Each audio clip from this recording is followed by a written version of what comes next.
Good. Thank you very much indeed.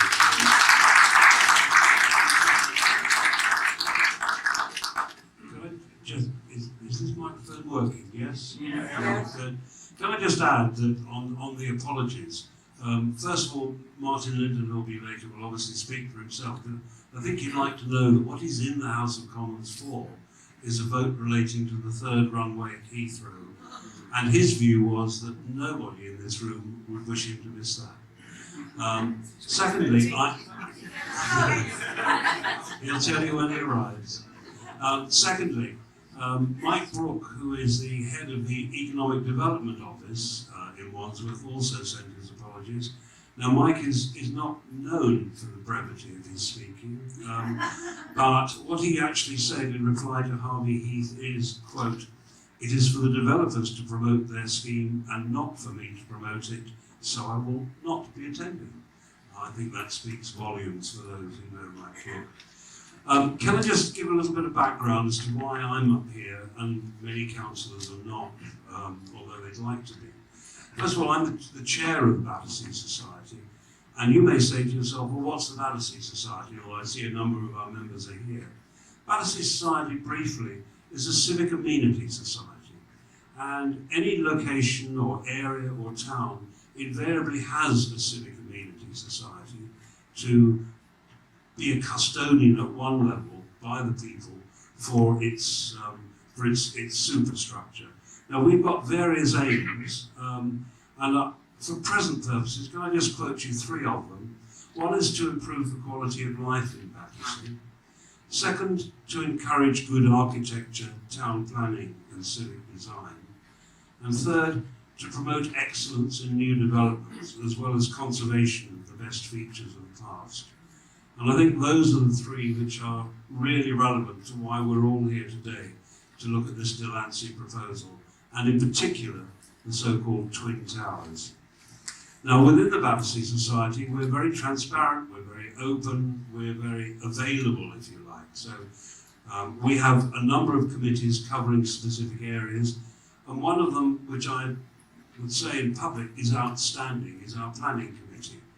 I'm not an architect, I don't pretend to be, in fact I don't want to be, but on our planning committee we had at the last count 3 architects and a number of people concerned with town planning, urban conservation, and with a number of involvements in a number of bodies that are concerned with such matters. And the Battersea Society, when it first heard about these proposals, convened a meeting with Delancey way back in May of last year when there was a public exhibition on the site. And after that meeting, the planning committee put together a series of comments about the proposals, and if you want to see them, you can find them on our website, which is, again, something I think that is quite outstanding for the Battersea Society. In fact, I'd go further. I think the Battersea Society website is the very best of any civic society's website that I've seen, and I do recommend it to you. But on that, you'll find that, but you'll also find the thoughts of our planning committee on this planning application that's before you. And it runs to 4 pages, and you'll be pleased to know I'm not going to read them all, but I am going to just say what are the 3 main legs of the objections that we have to it. And I'm then going to read you, if you don't mind, 2 particular paragraphs that I think are really relevant to why we're all here. The 3 grounds for objection were, firstly, that the proposals were unsatisfactory and inadequate as a solution to the problems of Clapham Junction as a major transport interchange. And if you read the papers on your seat, you'll find that, in fact, there is cross-party agreement between all the political parties on this particular point. Secondly, that they are not well related to Battersea Town Centre and the Borough Council's own plans for improving it. And actually, I think there's cross-party agreement on this one too. And thirdly, and again there's cross-party agreement on this, they include 2 towers of an excessive height and bulk. Now, if I just read to you what the Battersea Society's formal evidence on the planning application said about the Twin Towers, I think it's relevant. We say, And bear in mind that when you're opposing a planning application, you have to use measured language and you have to do it in a way which is likely to appeal to the planners. And also, and I think everyone here should bear in mind, the real audience for a meeting like this tonight is our councillors, because it's our local councillors who will make the ultimate decision.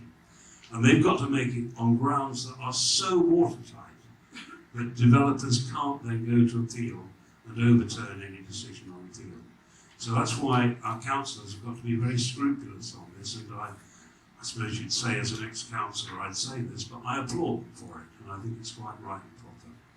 Anyway, what the Battersea Society said in its evidence is that the two tower blocks which form part of the proposed development are even more objectionable. Not only are they much higher than any existing building in the borough, they are made even more dominant by their overall bulk. The full impact of that is not apparent from the consultation leaflet that the council produced. In the cover picture, the tower blocks have been placed one behind the other so that only one block is visible. The other visualisations in the leaflet are mostly from viewpoints where the blocks would be seen end on to their narrow view.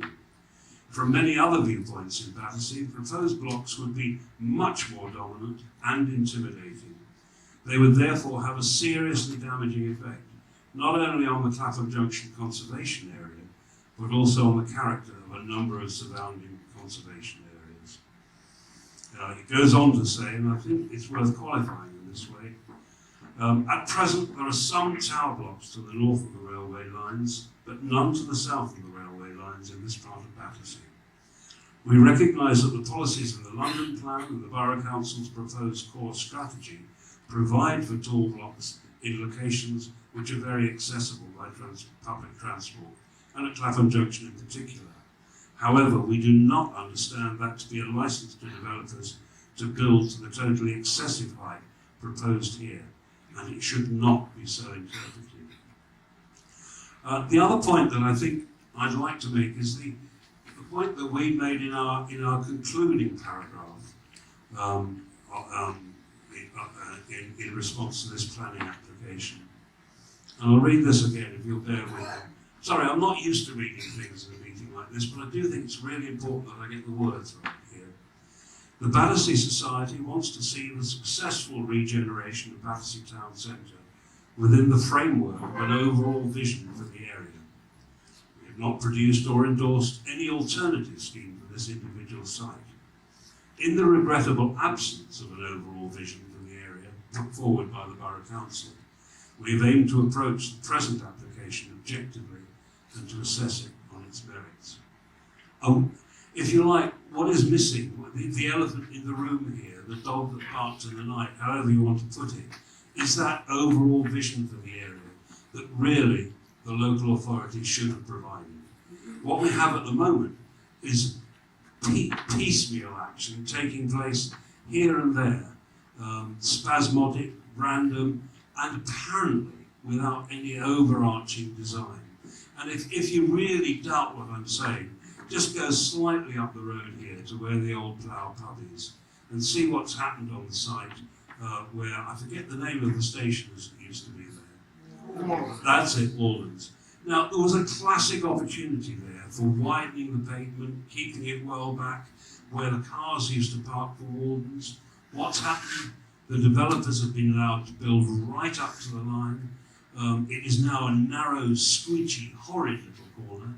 And on the opposite side of it, it's a major entrance into Battersea Town Centre, or Clapham Junction, as some prefer to call it. It's a major entrance, and suddenly it looks narrow and mean. And I'm not saying anything about the design of the building that's replaced one.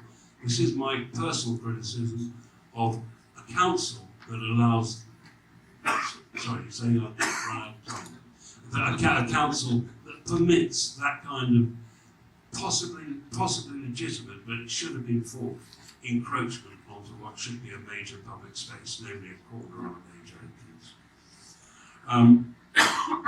We believe in the Battersea Society that at the heart of any overarching plan for the area must be a sense of community, because this is where people live. And it may also be a major railway junction. But once the Victorian once the Victorian railway developers had, if you liked, raped Battersea town back in the 19th century and laid their railway lines right the way through Battersea so that it divided north from south, then in fact the die was cast. Clapham Junction was planted there. But what's happened after the railways came is what Nicholas Tesla, who wrote those wonderful books on architecture around the country, he described as around Clapham Junction you have the heart of Victorian and Edwardian Battersea. And you don't have to walk far from this building to see that, because this is the area, both to the west and to the south and to the east, of the Victorian villas. They are sometimes startlingly different and sometimes amazingly similar, depending which street you go down. But they are exciting, they are harmonious, and they are a community where people live. To the north, over the railway, you have the post-war developments, the Winstanley estate and others. And Tesla was quite withering about that. He said those estates, let me see if I got the right quote here. He said that they started well under Battersea Council, but finished ill under Wandsworth Council. I have to say that both those councils at that time, I'm not being party political, but just for balance, because I know councillors are here, both those councils were Labour councillors at that time. But when he talks about something ill, Tesla also goes on to infer that it's the tall buildings that sprouted on bits of the estate of what he really objected to. And our view in the Battersea Society is that if you try to implant two 42-storey residential tower blocks with 556 flats into this community, then it will actually constitute what I would call the second rape of Battersea town. It will completely undermine and destroy the sense of communities that we have here already. And I think what really grates with me and with the Battersea Society is that this proposal of 556 flats has absolutely no affordable housing in it whatsoever. Now, cut it as you will, one of the great failings of the last Conservative government and this current Labour government is abject failure to do anything about affordable housing. There have been attempts at it, and we all know what those attempts are and how they're defined. But the fact remains that it is a black hole in the social conscience of the English people, certainly in London, where housing is becoming less and less affordable, even with the trade crunch. So I think, the Battersea Society thinks that we've got to do something about this. And what do? Well, part of it is tonight. The reason you're here, I hope, not to say, oh, Tony, we really love the Delancey proposals, and we really want twin tower blocks on it, and we really want the area opposite Arding and Hoxton, I shouldn't say that, should I? Whatever it is nowadays, we really want that area messed around with. I think you're here because you find it offensive, and you find it objectionable, and you don't want it. And it would mess up the communities that we've got here. So we've got to talk to our local councillors. They're here, and they'll talk to you afterwards, and maybe one or two will want to make a comment during the meeting. Bear in mind that you don't just need to talk to them now. You should write to them. You should go to their surgeries and talk to them, and talk to them in informed ways about what is going on here. And if you come across councillors at social occasions, whether it be dinner parties or public meetings, talk to them there about it, because they will be the people who take the decision. Bear in mind too that councillors here in Wandsworth turned down plans for, I think it was only 26 stories in Putney, opposite East Putney Station, 2 blocks there. They were rejected on the grounds that I've more or less been expounding here, that they were antisocial. Yeah, alien. That's a good word. If you want another image, actually, the word alien reminds me. Do any of you remember the wonderful film War of the Worlds that came out? Had a picture of little houses with great big monsters plonking along. Well, when I saw the Delancey proposals, it reminded me of that poster for War of the Worlds. But there you go. We're all reminded of odd things. The councillors turned that down. They did pass the proposals for Wandsworth Town. Now, I think we need to be really scrupulous about what went on. Cyril wrote to Edward Lister, the leader of the council, and said, basically, how come? Why do you think Wandsworth Town deserves 2 monster towers on the old Grand Brewery site?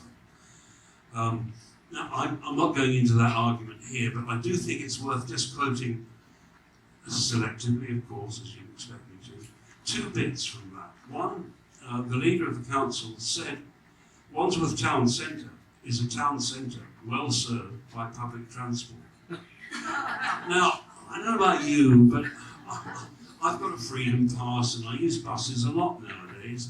And if I want to get from Garrett Lane to Clapham Junction, I've got to walk halfway round. You know, Wandsworth Town Centre is actually, by most people who understand traffic and transport, the worst piece of traffic management in the whole of London. What commands Wandsworth Town Centre is not public transport, but private transport and industrial transport. It is a nightmare. And I've heard Wandsworth officials say they're really proud of the throughput. Well, you know, I think if I looked at Wandsworth Town Centre, quite frankly, I'd want to throughput it. I wouldn't want to loiter and tarry and take advantage of it.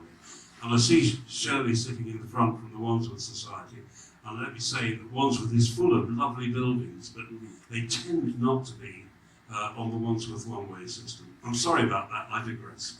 The other thing that Lister said in his letter is that the scheme provided significant benefits in terms of the public realm.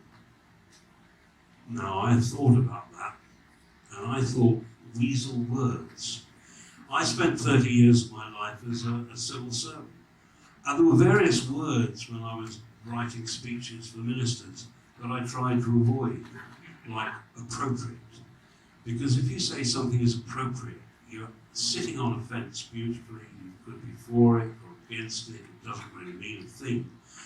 And I have to say that after 30 years as a central government civil servant, and 8 years as a local councillor, I haven't the slightest idea what the phrase public realm actually means.